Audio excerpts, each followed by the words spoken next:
Sudah hampir 2 pekan Brahma belum ada kabar beritanya. Ibu takut telah terjadi sesuatu pada Brahma.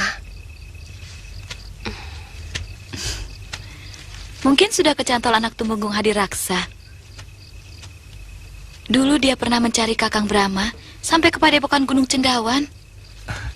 Brahma bukan jenis pemuda yang mau meninggalkan tugas hanya karena seorang wanita.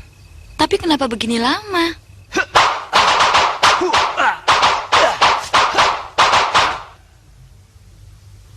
Bagus. Sempurna sekali kau melakukan gerakan-gerakan itu. Dasar goblok. Itu artinya kau sudah ditipu oleh Silodra. Hah? Hanya 5 jurus yang benar. Selebihnya ngaco. Lodra! Kubunuh kau!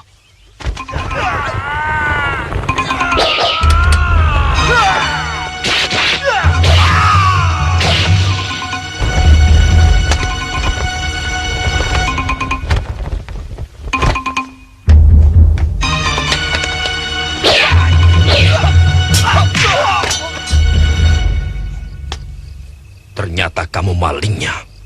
Kanjeng Senopati keliru. Saya datang dengan maksud baik. Bagus. Berikan pusaka itu padaku. Saya akan mengembalikannya langsung pada Pangeran Damar Kencana. Kau benar-benar tidak menghargai aku. Aku bisa menuduhmu sebagai pencuri. Silakan Kanjeng Senopati menuduh saya sebagai pencurinya. Dan saya tetap akan menyerahkan pusaka ini pada Pangeran Damar Kencana. Bajingan!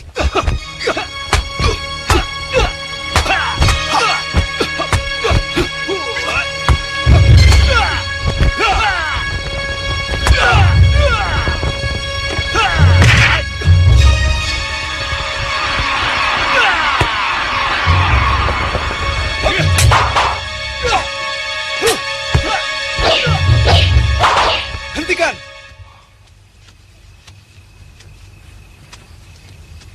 Siapa kamu? Hamba Brahma Kumbara. Hamba mau mengembalikan pedang kembar yang dicuri orang langsung pada Gusti Pangeran. Maaf, Pangeran. Mungkin dia sendiri yang mencuri. Kemudian sengaja mengembalikannya kepada Pangeran, supaya dia tidak dianggap sebagai pemberontak. Ini taktik yang sangat berbahaya, Pangeran. Paman Senopati, aku melihat sendiri orang yang mencuri pedang pusaka ini. Bukan dia, kata Kili.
Dasar maling. Sekarang kau tidak akan bisa lolos lagi dari hukum. Seret dia naik. Dan gantung seperti mata-mata Madangkara yang lain.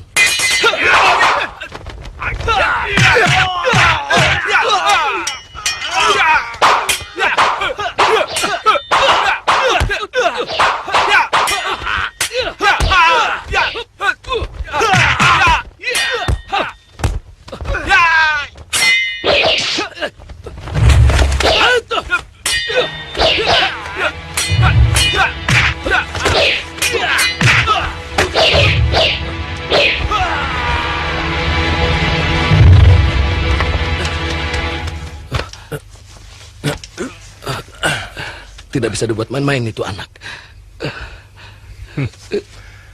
Kebetulan saja saya lagi apes. Apes apa? Dasar kamu goblok. Lain kali saya akan balas.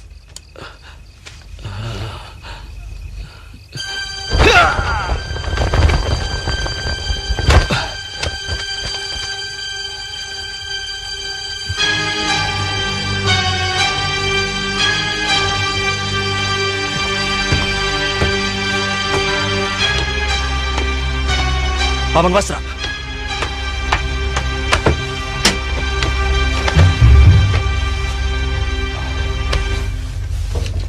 Siapa yang melakukan ini? Anak Senopati Kebom Undarang dan Jayaraga.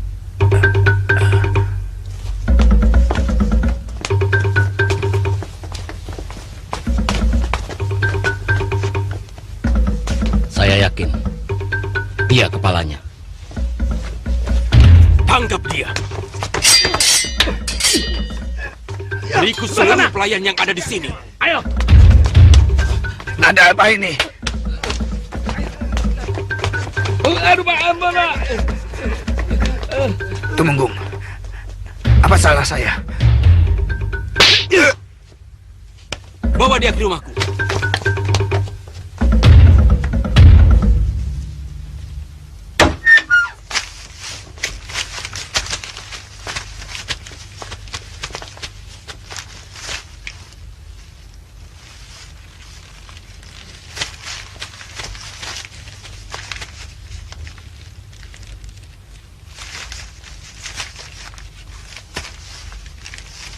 Sebenarnya sudah lama aku mencurigai warung makanmu, Wasrap. Ternyata dugaanku benar. Kau punya hubungan rahasia dengan pemberontak-pemberontak Madangkara. Aku bukan pemberontak. Aku berjuang untuk bangsaku sendiri. Sebetulnya kau harus malu mengucapkan kata-kata itu, Jayaraga. Apa yang harus kumalukan? Yang kubela adalah keyakinanku. Yang menurutku dalam keadaan seperti ini adalah yang paling benar. Aku masih bisa menikmati hidup dengan sebaik-baiknya. Hei Wasrap, seharusnya kau mempunyai sikap hidup seperti aku ini. Hah? Ayo katakan, siapa saja orang Madangkara yang selalu berhubungan dengan kau? Pengkhianat!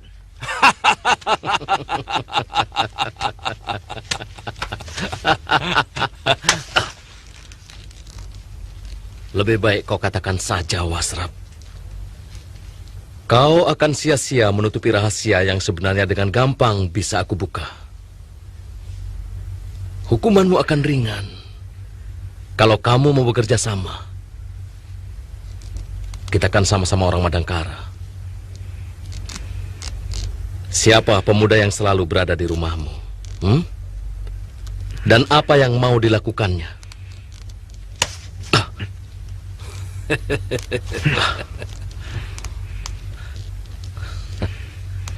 Baik. Jangan salahkan aku. Bila seluruh pekerja rumah makanmu itu akan kubunuh. Pecut mereka sampai mati. Baik, Raden.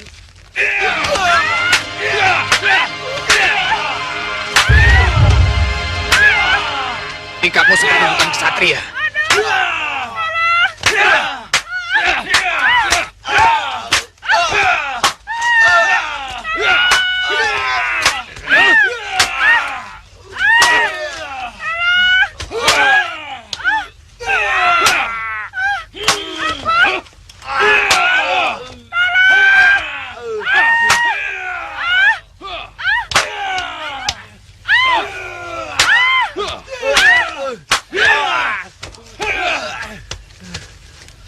Pecutanmu kurang keras.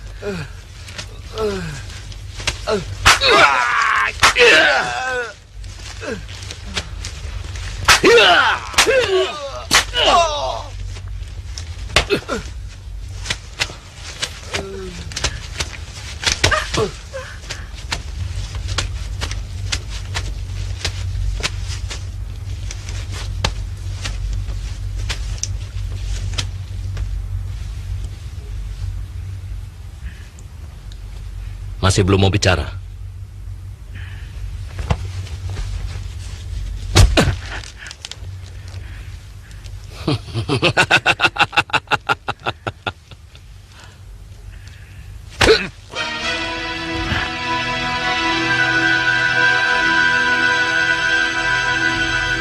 Aku masih tetap diam. Aku rela mati untuk perjuangan. Tapi ketika mereka menyiksa kedua pelayanku yang tidak berdosa, hatiku menjadi goyah.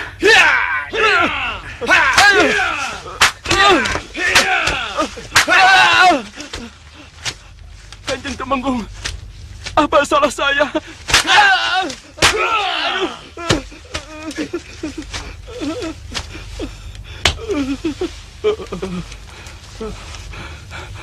Kanjeng Temenggung, saya tidak tahu apa-apa. Kau memang tidak bersalah. Kalian juga semua tidak bersalah. Kalian semua disiksa hanya karena kesalahan dia.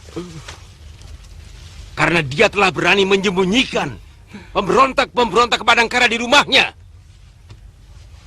Kalian semua akan dibunuh hanya untuk kesalahan dia.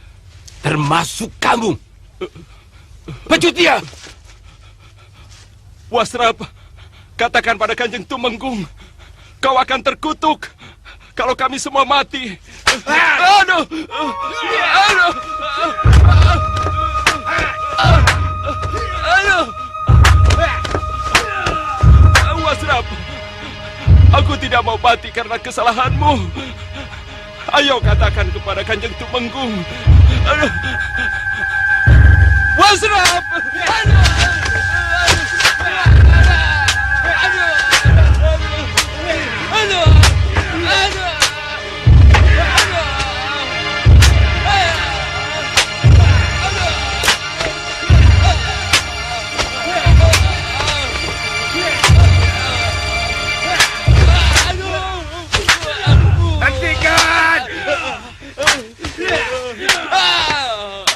Hentikan Kanjeng Tumenggung.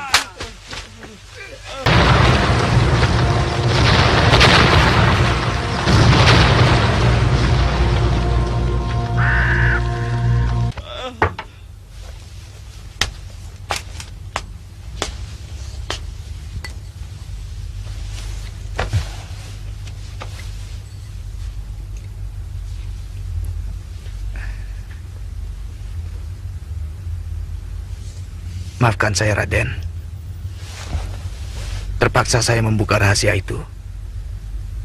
Dan pasti Raden akan mendapatkan kesulitan karena saya. Semua bisa saya atasi, Paman.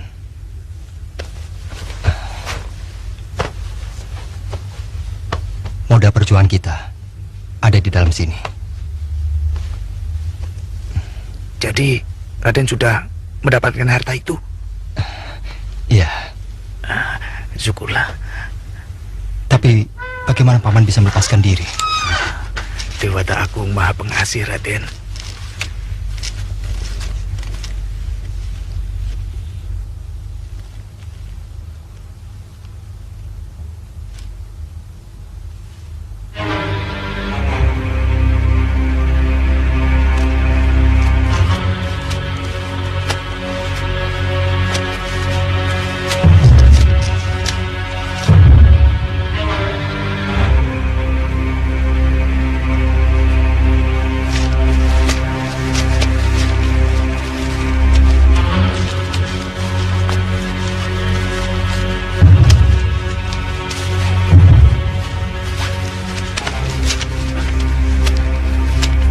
Siapa nenek? Aku juga orang Madangkara. Sama seperti kamu.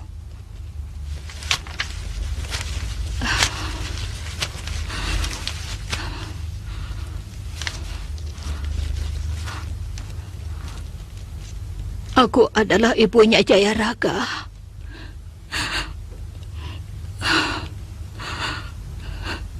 Aku malu punya anak seperti itu.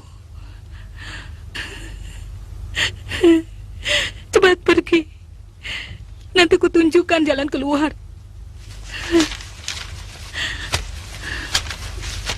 Sebaiknya Raden segera meninggalkan tempat ini. Pasti mereka akan mengobrak-abrik rumah ini. Ya, kita harus pergi, Paman. Biarkan Paman di sini. Jangan sampai Raden terlambat. Tidak, kita harus pergi sama-sama.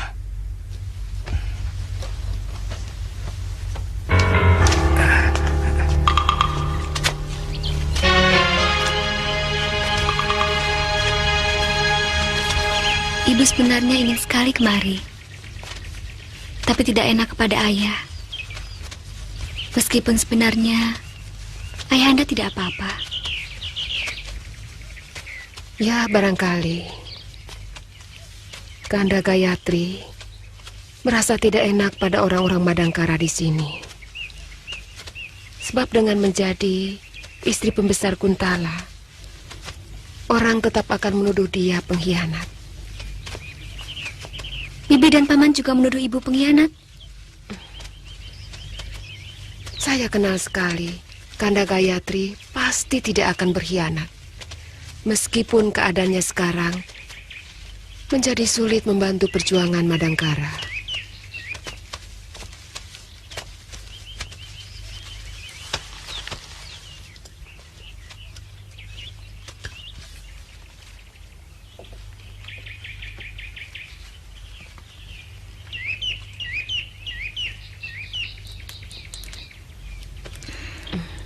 Kamu belum juga menemukan jejak kakak tirimu, Mantili?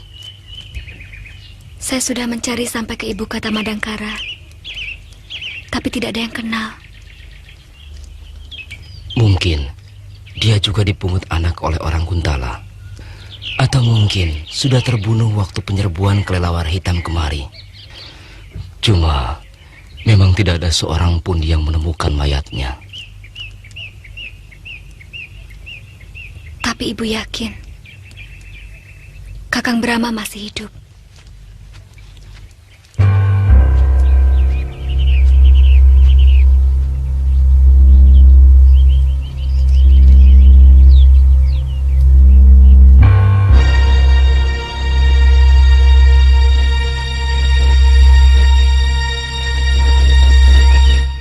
Siapa dia, Paman? Mula-mula dia mengaku sebagai keponakannya Dharma Sukarta. Tapi kemudian dia mengaku sebagai anaknya. Namanya Anggun. Tapi sejak kecil ia dipungut anak oleh pembesar Kuntala yang bertugas di Madangkara. Saya banyak kenal dengan pembesar Kuntala. Siapa namanya? Ayah angkatnya, bekas ketua pasukan kelelawar hitam. Oh, Paman Hadiraksa? Iya.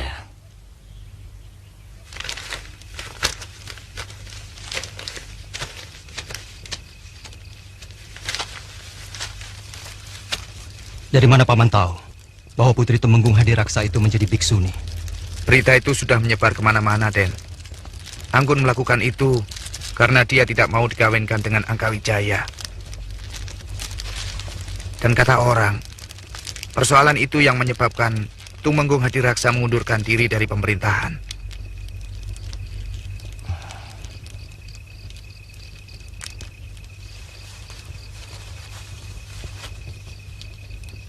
Lalu dia tinggal di mana sekarang?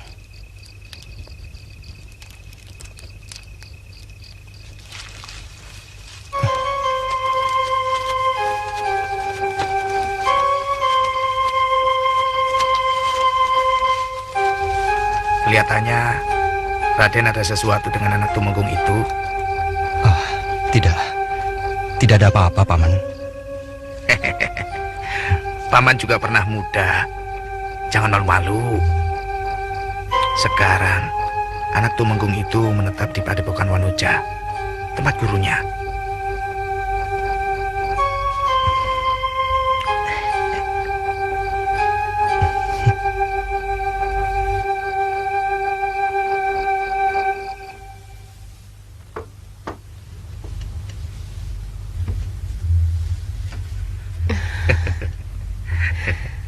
Masih utuh?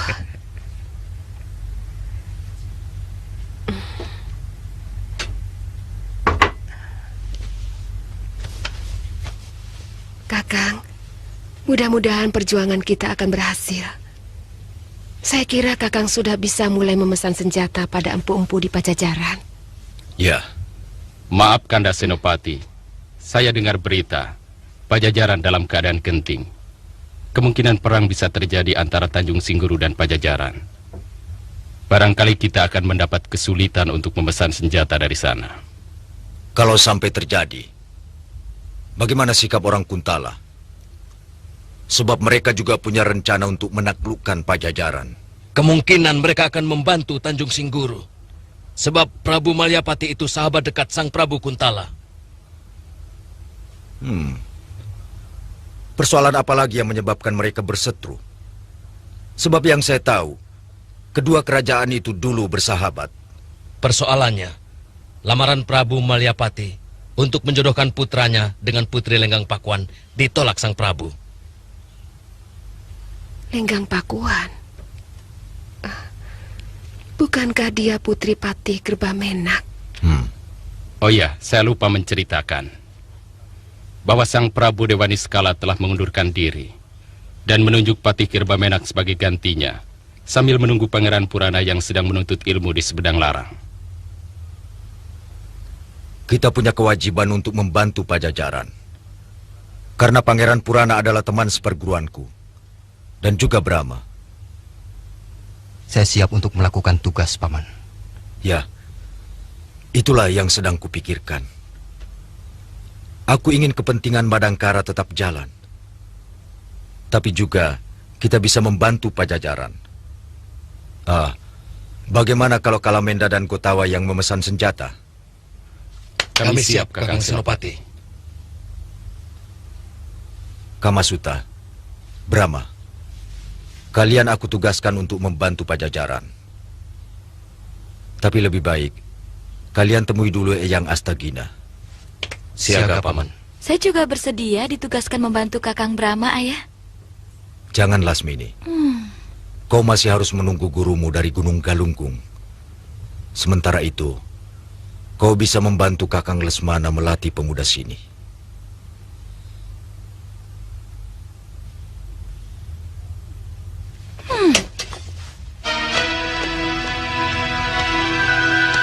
Lasmini. Lasmini. Maaf, Ayah. Saya susul Dinda Lasmini. Saya khawatir dia lakukan hal yang tidak-tidak. Ya.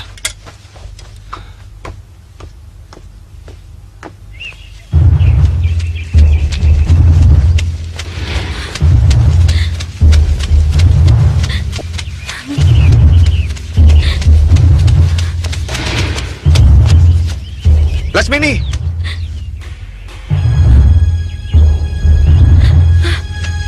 Tunggu, Lasmini!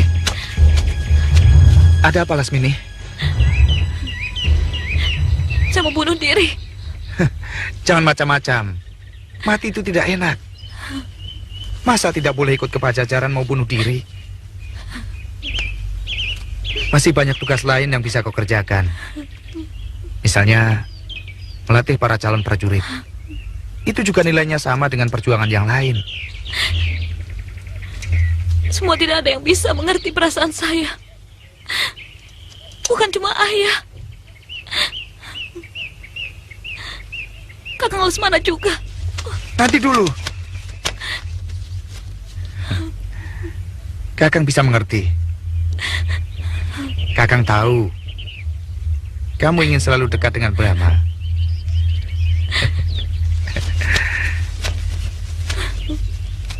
Tapi buat apa? Kakang perhatikan, Brahma tidak menaruh hati sama kamu. Itu kan sekarang. Dulu dia suka sama saya.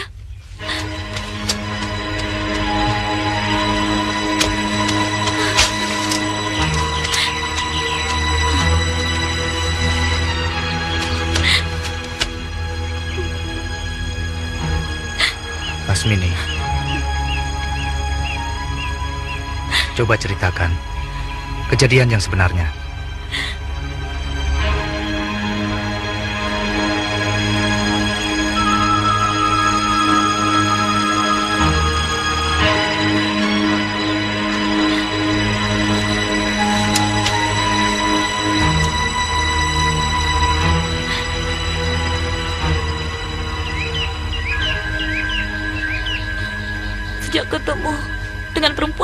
setelah itu, Kakang Brahma jadi berubah.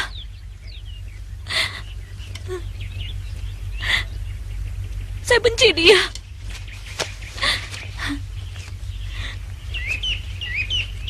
Saya merasa dipermainkan. Dulu dia memberikan harapan, bahkan berjanji mau mengawini saya. Sekarang dia berusaha menjauh dari saya dengan alasan mau ditugaskan di Pajajaran. Betul? Dia pernah berjanji begitu? Buat apa saya bohong, Kakang?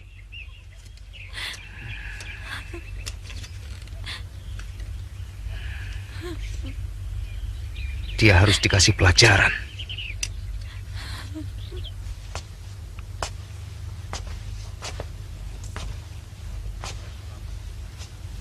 Yang Paman cemaskan sifatnya akhir-akhir ini. Dia menjadi susah diatur dan mudah sekali tersinggung. Brahma,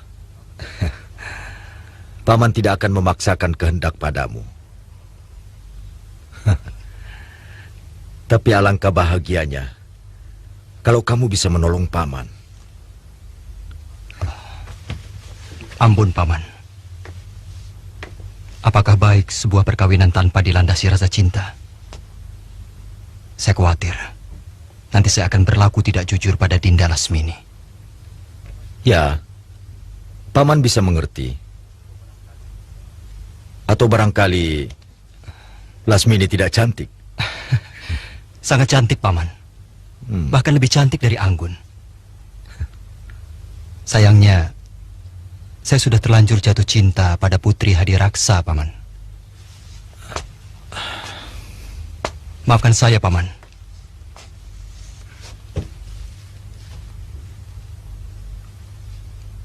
Tidak apa-apa. Itu hakmu. Semua orang berhak mendapatkan yang dia cintai.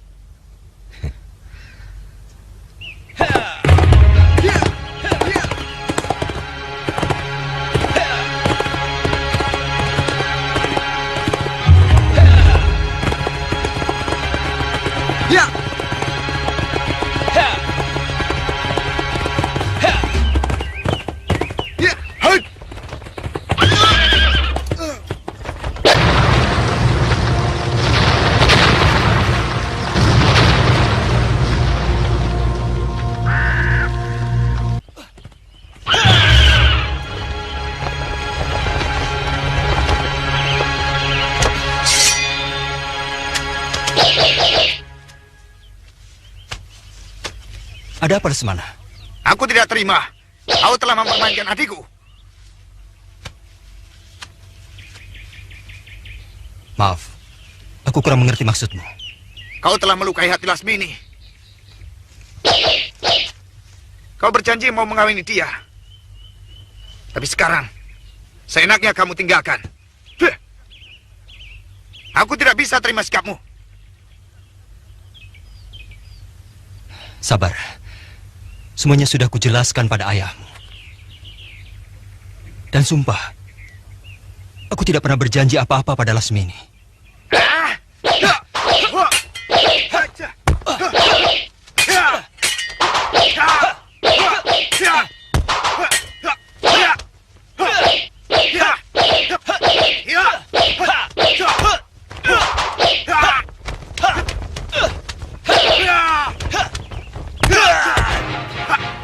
Hentikan, Lesmana. Ini semua rekan Lasmini. Tidak mungkin adikku berani berbohong.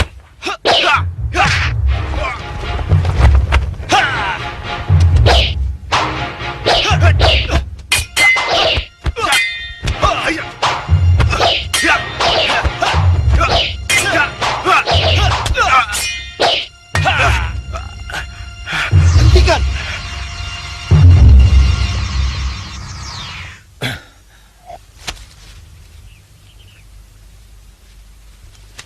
Lesmana, cepat kamu minta maaf pada Brahma. Apa-apaan kamu? Hamba tidak terima adik hamba dipermainkan dia, ayah. Dipermainkan bagaimana?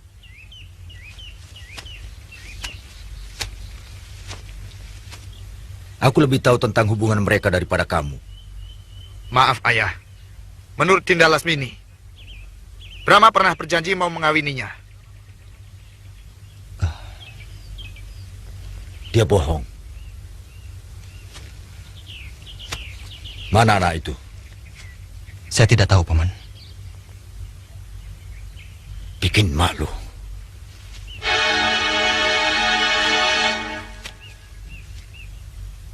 Lesmana, ayah tidak ingin ada perpecahan di antara kita. Minta maaf pada Brahma. Baik, Ayah.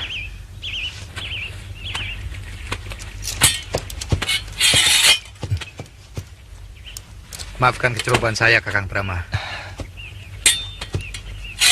Tidak apa-apa. Hitung-hitung sebagai latih tanding, Lesmana. Terima kasih.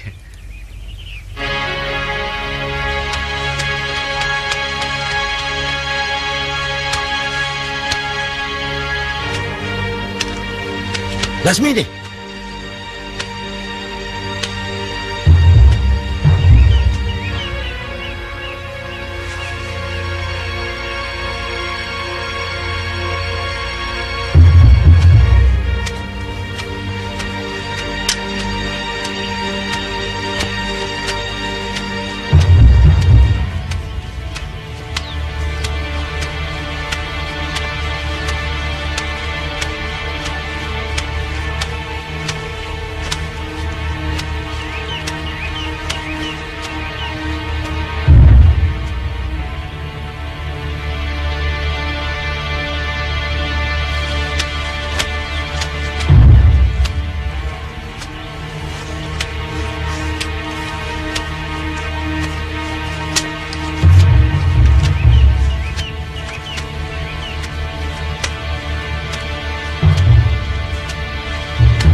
Bersumpah tidak akan menikah kalau suamiku tidak lebih terhormat daripada Brahma Kumbara. Hit! Hit! Hit! Hit! Hit!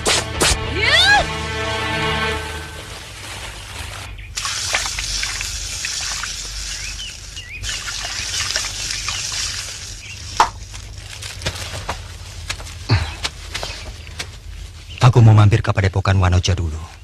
Kau tidak keberatan, Kamasuta? Sama sekali tidak, Kanda. Setahu saya, Padepokan Wanoja adalah tempat perguruan Buddha untuk kaum wanita. Ada apa, Kanda? Ini sangat pribadi.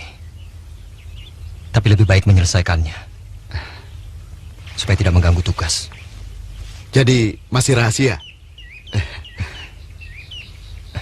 Saya tetap menemani Kanda.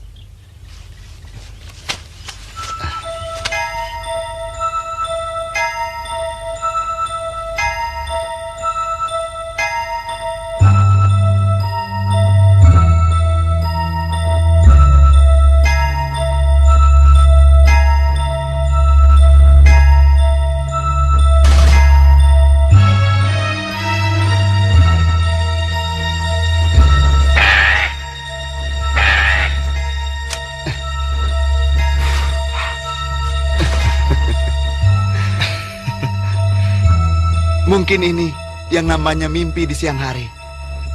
Tidak pernah terbayang sebelumnya kalau saya bisa di atas ketinggian seperti ini. Kalau saja saya cerita kepada ayah pun, mungkin ayah tidak akan percaya. Betapa indahnya bumi kita ini dilihat dari atas. Semuanya terasa begitu kecil. Ucapanmu mengingatkan saya pada ujangan Eyang Astagina. Berusahalah untuk melihat diri kita sendiri dari atas.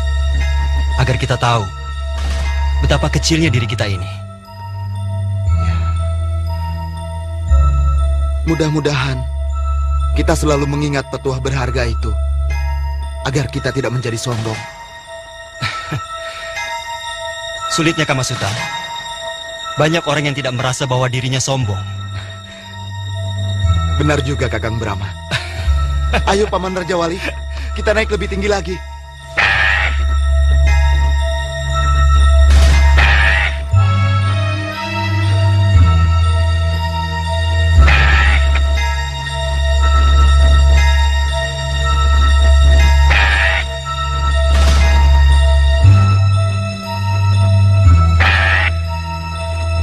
Kamasuta. Apa itu, Kakang? Itu anak sungai pecahan dari Sungai Alas yang menuju ke Padepokan Wanoja.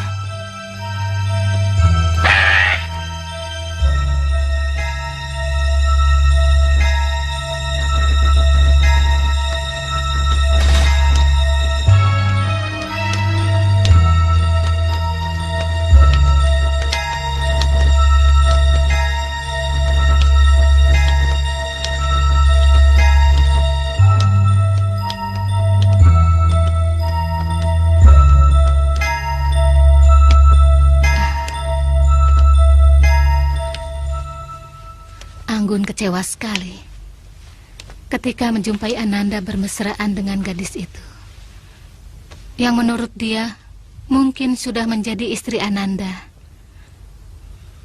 Mula-mula dia bersikeras mau menjadi seorang biksuni dan memaksa mau tinggal di sini. Tapi saya melarangnya karena saya tahu itu hanyalah pelarian dari rasa sakit hati atau rasa putus asa yang sedang melanda jiwanya. Dia salah paham, Mbi. Memang saat itu saya sedang bersama seorang gadis. Tapi dia bukan kekasih saya, apalagi calon istri. Dia sudah saya anggap sebagai adik sendiri. Dia anak kakak seperguruan saya, Mbi. Menurut Anggun, dia pernah melihat Ananda berjalan sambil berpelukan. Benarkah itu? Kami tidak berpelukan, Mbi. Saya hanya membimbingnya karena kaki gadis itu terkilir. Saya berani bersumpah demi yang menciptakan langit dan bumi bahwa saya tidak ada apa-apa dengan gadis itu. Mungkin saja dia mencintai saya, tapi saya tidak. Ananda harus segera menemuinya.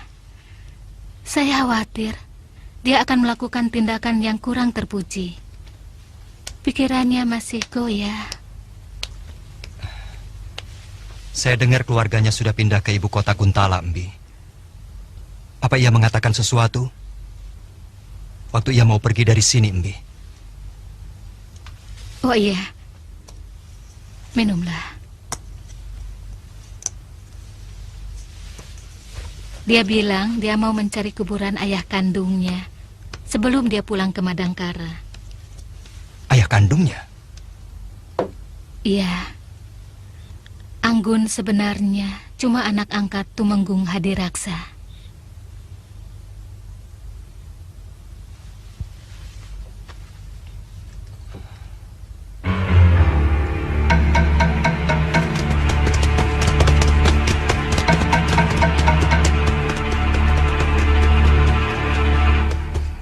Saya pernah mampir di desa Jamparing sebelum menemui Kanda di Padepokan Cendawan. Desanya cukup makmur, tapi mereka tidak bersahabat. Sepertinya mereka curiga pada orang asing yang datang ke sana. Saya kira wajar mereka bersikap seperti itu. Karena desa itu penduduknya semua orang Madangkara. Ya, ayahanda pernah bercerita. Sebelum ke Pajajaran, beliau menetap di sana. Mudah-mudahan saja kita bisa bertemu dengan Paman Jawul. Ayo.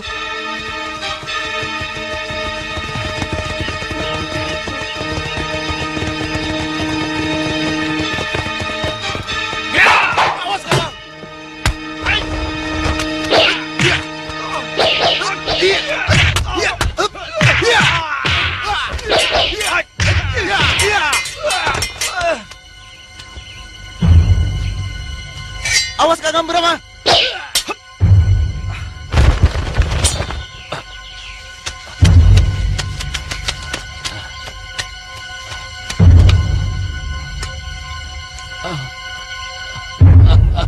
Dan Kamasuta.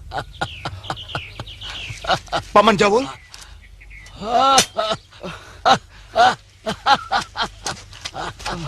Ten. Maafkan kami, Ten. Kekejaman orang Kuntala sangat membekas di hati kami. Mereka ini penduduk asli Madangkara. Jadi, setiap ada orang asing, mereka menganggap orang Kuntala. Mari ke gubuk Paman.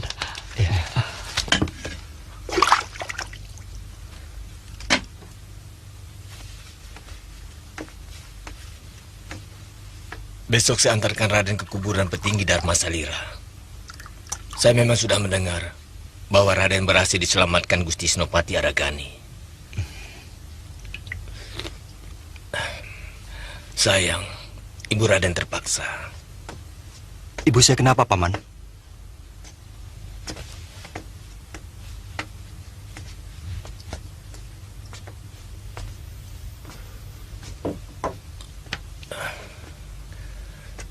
Paman yakin semua yang dilakukan Gusti Dewi karena terpaksa.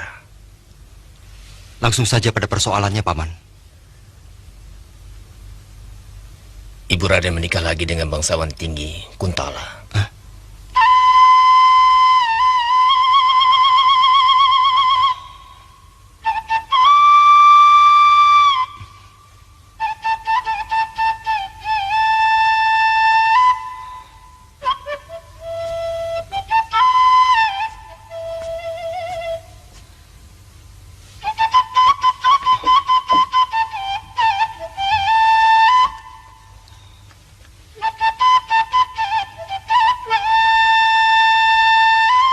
Kenapa ibu tega mengkhianati ayah?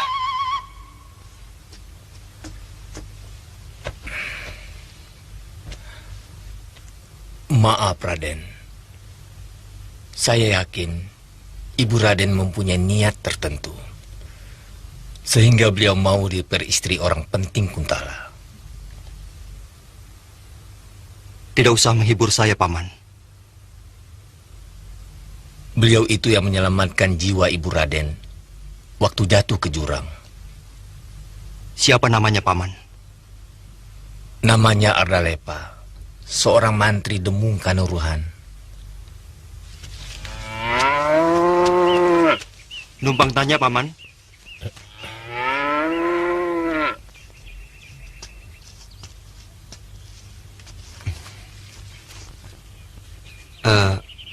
Barangkali Paman tahu kuburannya Dharma Salira. Ada hubungan apa Kisanak dengan Dharma Salira? Beliau ayah saya, Paman.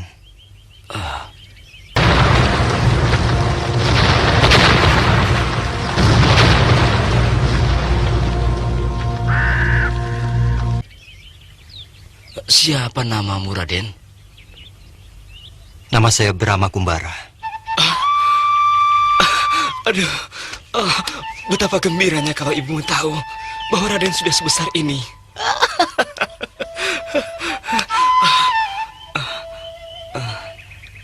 Mari kita ke kuburan ayahmu, Raden.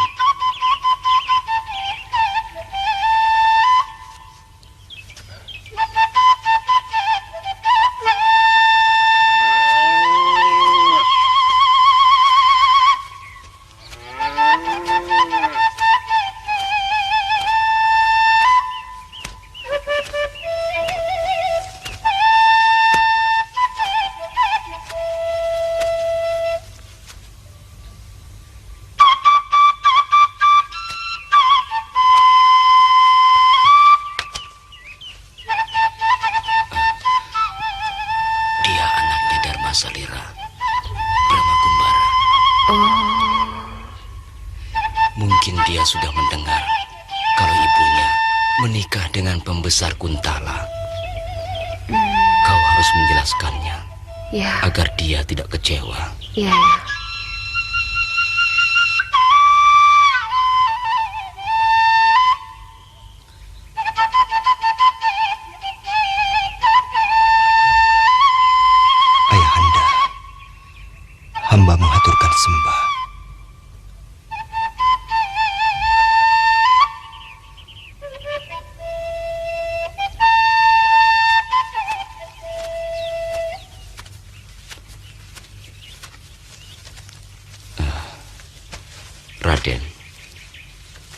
istri paman, namanya Biatun.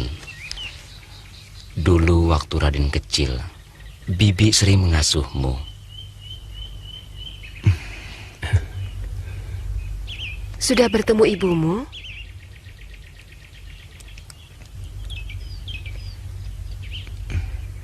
Tentu, Kanda Gayatri bahagia sekali bila bisa bertemu dengan Raden.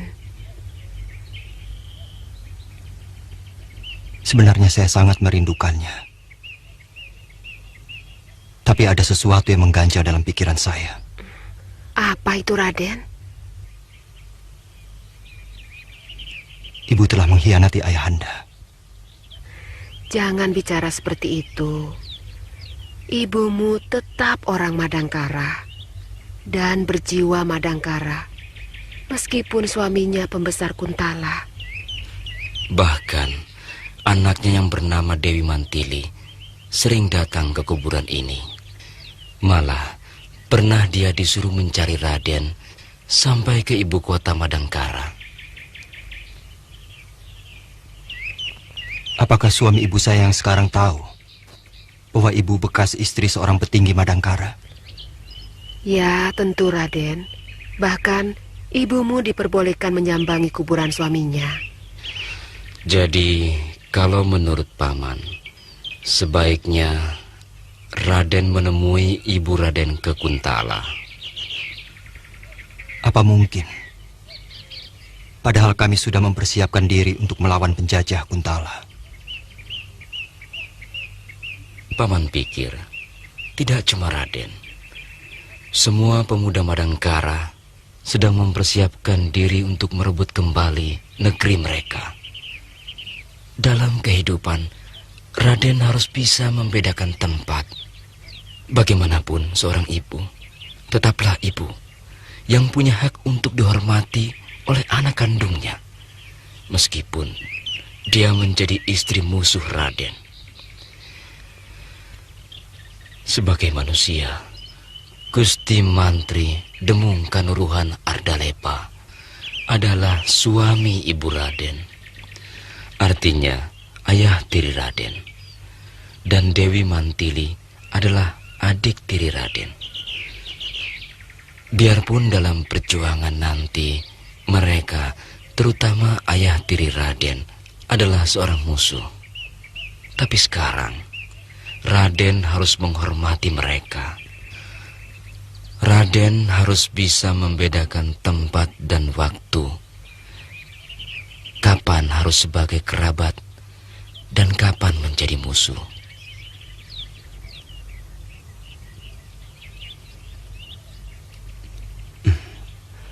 Mudah-mudahan saya dapat melakukannya, Paman.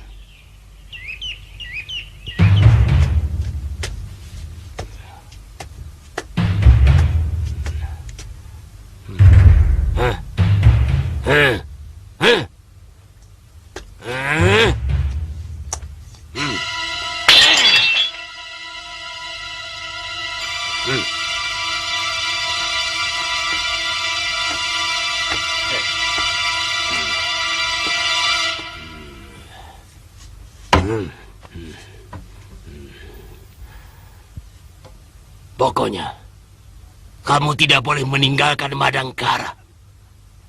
Habis perkara.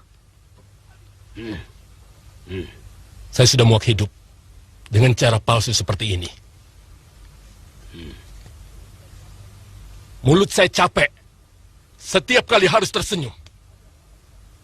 Padahal, saya mestinya bisa memaki orang seenak perut. Dan saya bisa mabuk-mabukkan kapanpun saya suka. Buat apa uang banyak kalau kebebasan kita berdua tergadai?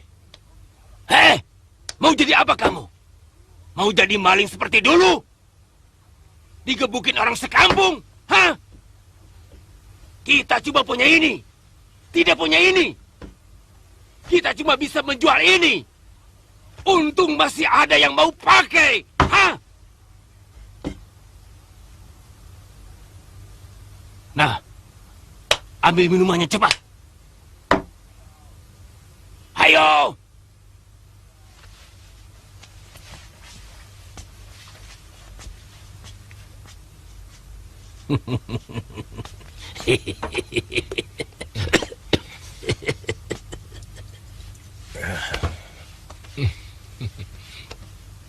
Kebahagiaan seorang pendekar adalah kalau bisa menaklukkan pendekar lain di setiap kota yang disambanginya.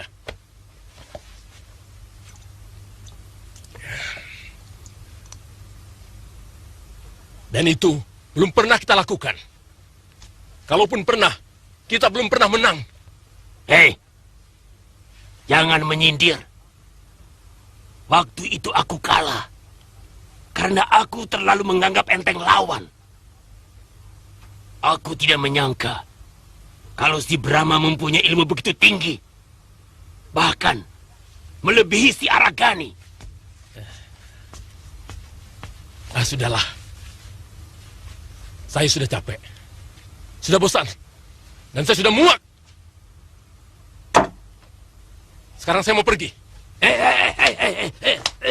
Tunggu dulu. Kamu tidak boleh pergi kemana-mana. Kamu harus tetap di sini. Hah? Nanti sulingmu aku ganti dengan yang lebih sakti.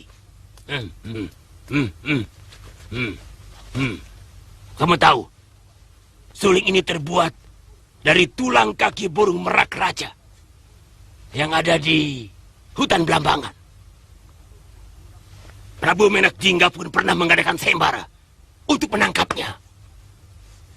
Tapi guruku lebih cepat daripada pendekar-pendekar Blambangan. Perempuan manapun akan menyembah-nyembah, minta dilus-elus kalau mendengar suaranya. Kalau aku mau, Dewi Kandis, istri Pangeran Damar Kencana, bisa kubuat tergila-gila.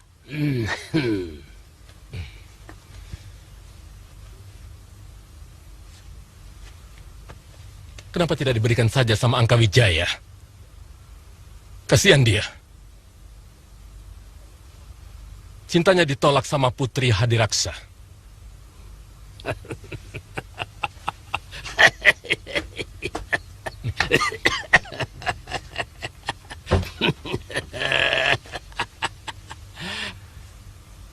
Aku tidak suka anak itu. Sombong.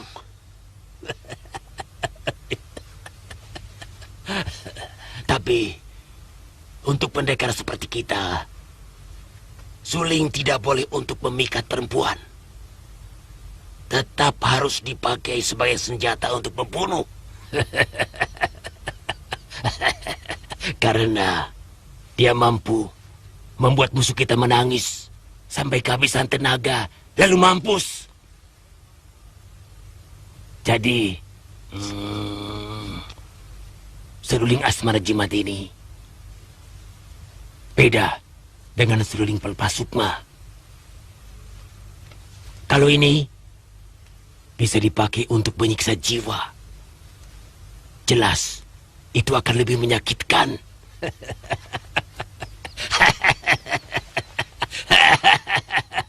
Kamu mau? Tentu saya mau.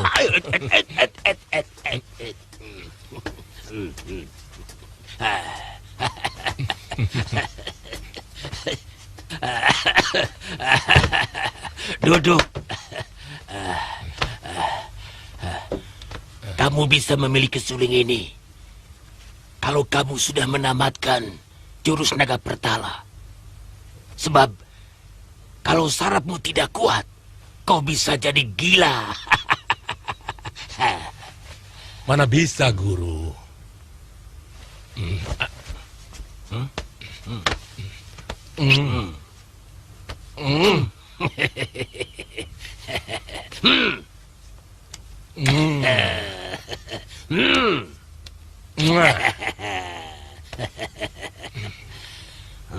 Di tempat ramai seperti ini, saya tidak bisa berlatih dengan baik.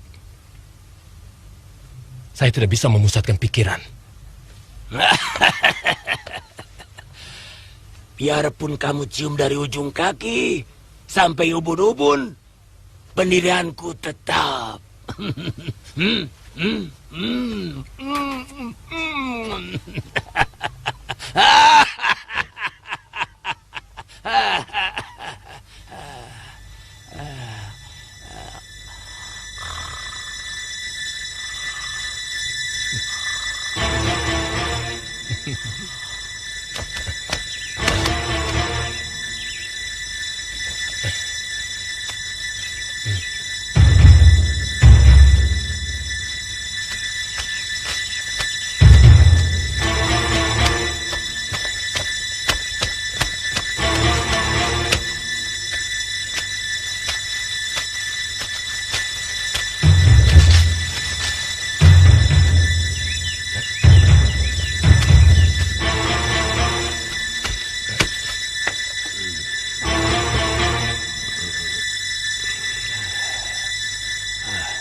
Berani dia mencuri surlingku? Hah? Anakku Para!